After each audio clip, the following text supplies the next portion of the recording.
En Égypte, il y a ce qu'on appelle les Mamelouks qui ont pris le pouvoir. Et pendant cette partie donc l'époque des Mamelouks, un événement qui est très important, donc tragique, donc à l'histoire musulmane, c'est la chute de Bagdad, la capitale des mondes musulmans. C'était la chute de la base de la capitale des mondes musulmans, la chute de Bagdad en 1258. Les Mongols qui ont ravagé bien sûr le Bagdad, vous savez donc l'histoire, donc qu'est-ce qui s'est passé pendant cette tragédie. Et donc on peut dire les musulmans sont restés sans capitale. Depuis 1258, c'est-à-dire depuis le XIIIe siècle, il n'y a plus de capitale musulmane. Donc ces musulmans, on peut dire le Caire a joué un peu le centre de gravité. On est passé de Bagdad en Égypte. Mais ce n'est pas le califat des mondes musulmans, il y a le califat. Et donc en attendant, il y a les Turcs qui sont en train d'avancer, mais d'avancer où? Dans la région de Anatolie. Anatolie, c'est la Turquie, à l'est de l'Anatolie. Donc, les Turcs sont venus d'où? De quelle région sont les Turcs? D'origine des Turcs, c'est où? C'est ceux qui ont suivi l'histoire. Non? D'origine des Turcs, c'est quoi? Les Turcs. Ils sont venus de l'Asie mineure, de ce qu'on appelle l'Asie, actuellement, ce qu'on ex-Union soviétique, les républiques islamiques. Tadjikistan, Turkménistan, etc. C'est ça l'origine des Turcs. Ils sont venus de cette région-là et ils sont venus, se sont sortis donc des tribus turques qui sont sont partis de cette région-là avec un seul objectif, c'est quoi? Le jihad fi sabilillah, défendre al-Ummah. Et ces gens-là donc ils ont été islamisés à l'époque de Othman Affan, troisième calife musulman. C'est pourquoi il aime beaucoup le prénom de Othman. Les Turcs aiment beaucoup Othman parce qu'il était islamisé à l'époque de l'islam. Il est arrivé dans ces régions de l'Asie mineure où il y a les Turkménistan, Tadjikistan, etc. Ce sont des Turcs, l'ethnie turque. Ils sont venus donc depuis cette époque. Donc c'est pourquoi le chef de cette tribu qui va partir de Turc, il va partir vers la Turquie, donc pour faire le jihad sabilillah, il s'appelle Othman ibn Artaghul. Donc c'est pourquoi on dit l'Empire ottoman. Donc ottoman, c'est pas parce que c'est Othman Affan, mais parce que le chef de ces tribus qui sont partis pour faire le jihad sabilillah, pour défendre al-Ummah, il s'appelle Othman ibn Artaghul, juste le nom du chef. Et ça c'est aussi ce prénom Othman. Après ça sera l'Empire ottoman, Dawla Othmaniya. Donc ces Ottomans, ces Turcs qui sont venus de l'Asie centrale, ils sont montés vers ce qu'on appelle actuellement la Turquie. C'était quoi à l'époque? La Turquie, c'était l'Empire byzantin. Lorsqu'on dit l'Empire byzantin, c'est-à-dire quoi? C'est le monde chrétien oriental. Parce qu'il y a le monde chrétien occidental, c'est l'Europe, avec le pape. Donc le pape, Rome, et il y a à l'époque aussi le monde chrétien oriental, toute la partie de l'Asie, comme on dit Proche-Orient à l'époque, de la Turquie, et la capitale s'appelle Constantinople. Ça c'est important. Constantinople, c'était la capitale de l'Empire byzantin, et donc c'est l'empire, ce que les musulmans l'appellent à l'époque Ar-Rum. Le monde chrétien, Ar-Rum, le chrétien, parce qu'à Ar-Rum il y a les forces. Donc, et là, donc toute la partie Turquie actuellement, plus le Proche-Orient, c'était sous l'autorité de l'Empire byzantin. Donc ces Turcs qui sont venus pour aider les musulmans à se débarrasser de ces byzantins, parce que c'est pas parce que ce sont des chrétiens, mais parce que c'est une puissance hégémonique. Dictature, on me dit, donc qui est imposée aux gens.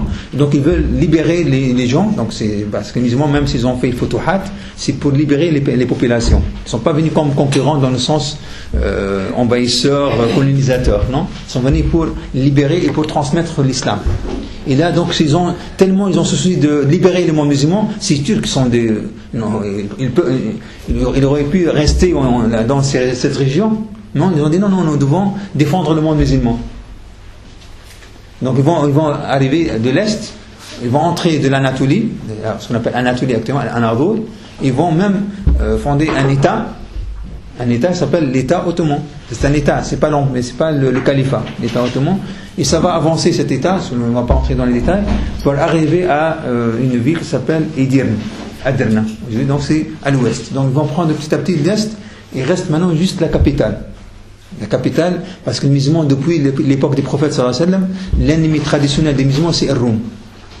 la capitale, on a dit, vous vous rappelez donc de cette bataille du prophète sallallahu alayhi wa sallam, donc s'appelle Tabouk, et Tabouk, donc ils ont voulu attaquer la Médina, détruire l'état de l'islam. Donc il y a un ennemi traditionnel, et pendant l'histoire des musulmans, ils ont essayé d'avancer les musulmans petit à petit dans les futuhat, mais ils ont avancé dans ce territoire byzantin, mais il reste toujours la partie de la Turquie actuellement, qui est sous l'autorité byzantine. Je ne sais pas s'il n'y a pas de carte, ça peut faciliter un peu, mais donc la partie turque qui est restée, ils ont pris toute la partie jusqu'à Jérusalem, etc., les musulmans, les futuhat, mais il reste cette partie avec la capitale de cet empire byzantin s'appelle Constantinople.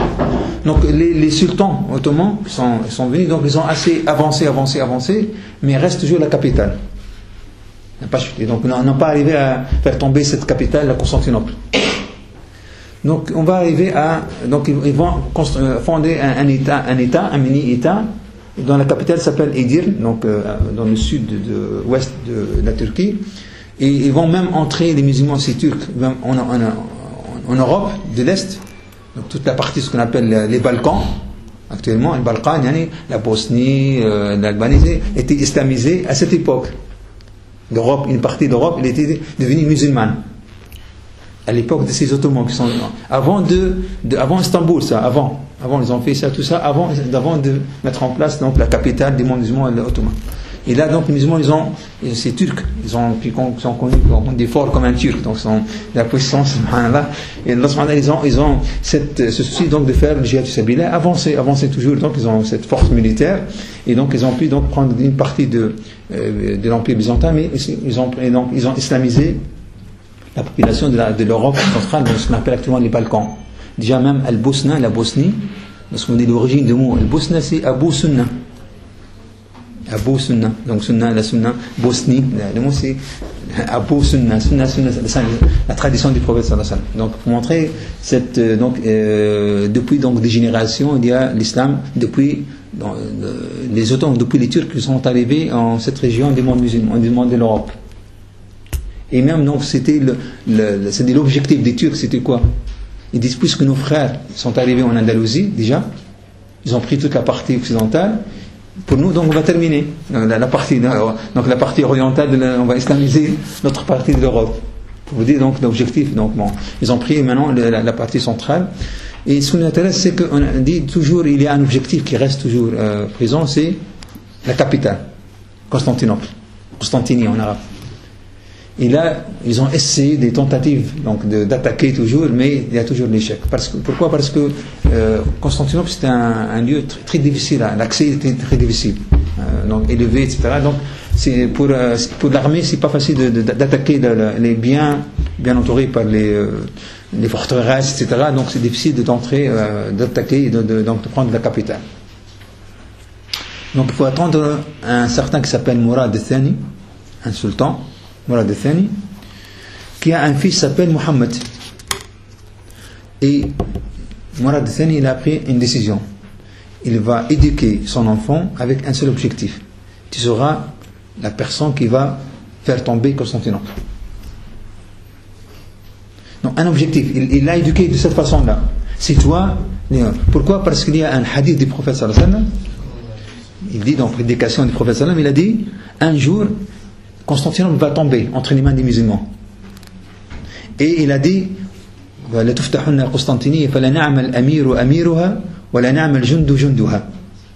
Allah soit béni l'émir la personne qui va être la personne qui va donc faire chuter donc et en plus soit béni les soldats qui vont participer à ce futuhat, la chute de et donc il a éduqué donc le père Mourad al-Thani, il a éduqué son fils depuis son enfance. Tu seras al-Fatih, tu seras la personne qui va faire tomber Constantinople, la capitale du monde hégémonique des Byzantins. Et ça c'est un rêve pour les musulmans. On a dit des siècles, ils ont essayé, toujours c'est l'échec, toujours. Ils ont avancé mais n'ont pas pu arriver à la capitale. Et donc Mourad al-Thani il a éduqué depuis donc son enfance, depuis 6 ans. Il a envoyé à son enfant il lui a donné tous les ulama, les grands ulama, les savants, pour lui donner une éducation religieuse déjà.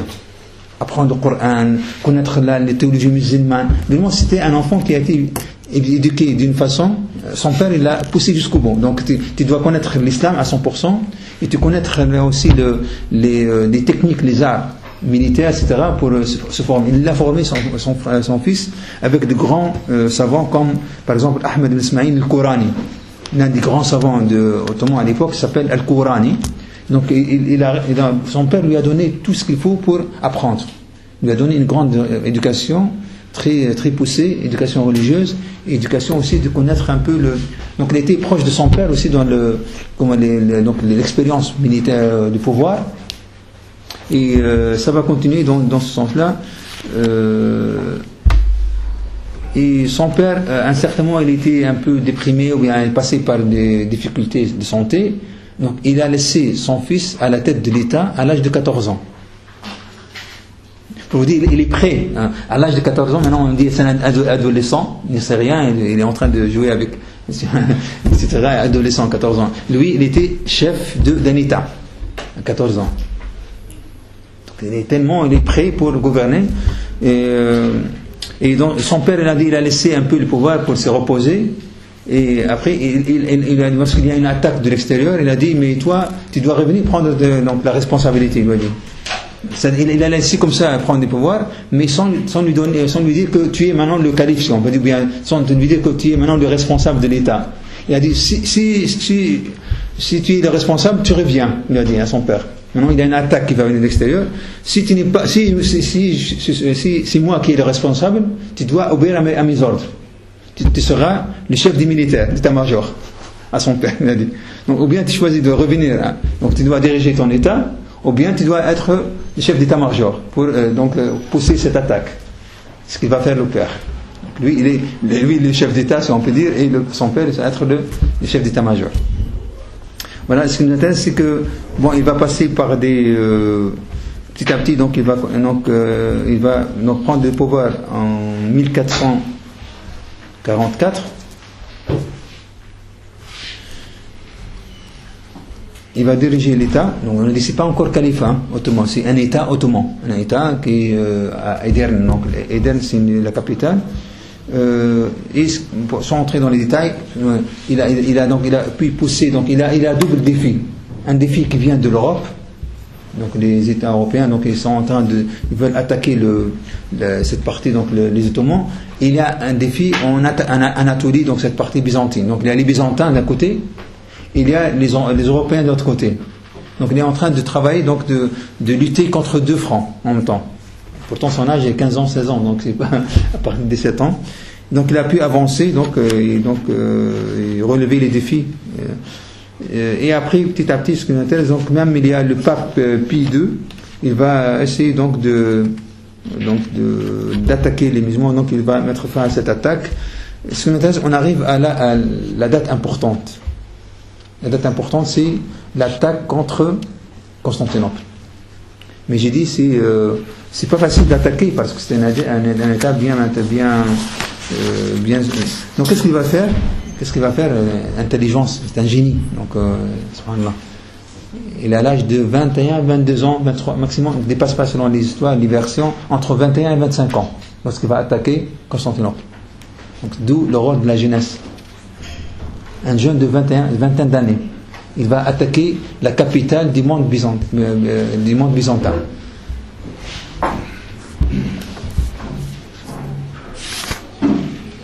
Donc, qu'est-ce qu'il va faire? Il va mettre en place une forteresse. Donc il y a une autre forteresse sur le Constantinople, et lui il va aussi construire une autre forteresse et avec donc un détroit au milieu. Donc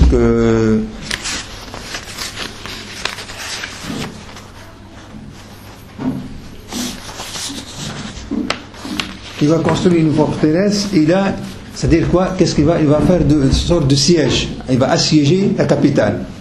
Il va bloquer la capitale. Donc il n'y a plus de possibilité donc il y a de renforts qui arrivent pour la capitale.